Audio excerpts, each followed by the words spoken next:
NHL 16 is a decent hockey game, but its lack of features make it difficult to recommend at full retail price. After installing a mandatory day one update, seriously, why does every game now have a mandatory update? Remember when you were able to just pop the game in and play instead of having to wait for what felt like an eternity?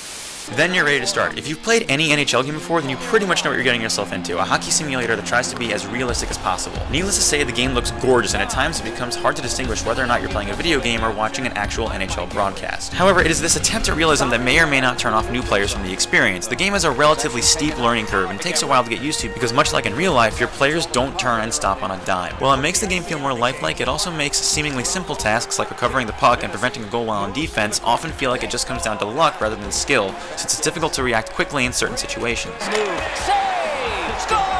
While tough to get used to, this isn't necessarily a deal breaker, as once you get a handle on the controls, it starts to become more fluid. What may be a deal breaker though is NHL 16's lack of depth and game modes. You have your standard season and playoffs mode where you can go to the Stanley Cup Finals with your favorite team, which unfortunately for me is the New York Islanders, so the odds of me seeing this happen in real life are close to zero, so being able to do this in the virtual realm is pretty exciting. Other modes available are be a pro and be a GM, but these are surprisingly shallow. Character creation is weak as you are barely able to customize any of your players' gear, and instead of being able to build them from the ground up, they only give you a preset selection of heads you can choose from. So in disappointment, I decided to give my player a cage helmet so I can hide his ugliness from the rest of humanity.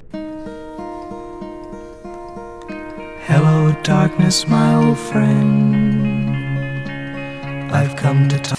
Although he does have a sick beard. In order to access the more interesting aspects of the game, such as online versus, EA SHL, and 12-player hockey, you need to go through EA servers, which are spotty at best. This is a real shame, since these online modes offer a lot of fun and will entice you to keep wanting to replay the game. Hopefully later down the line, EA will be able to fix their servers, but given their track record lately, it's not very likely. While it's certainly a step up from NHL 15, the game still feels hollower than Gary Bettman's skull. If you're looking for a hockey game that looks pretty and plays okay, or just looking for something to do with your buddies while you drink maple syrup and wait for the Canucks game to start, then look no further. However, if you're looking for a hockey game that has a decent amount of depth and modes, then you may have to try again next year. But if you're desperate to get your hockey fix sometime this year, try to wait for the price to go down. Overall, I give NHL 16 45 match boxes out of 62 bananas. Hello. Hey guys, thanks for watching our review. Make sure to leave a comment and tell us what you thought. If there's a game you want us to review in the future, let us know. We'll be happy to take a look at it. Thanks. See you later.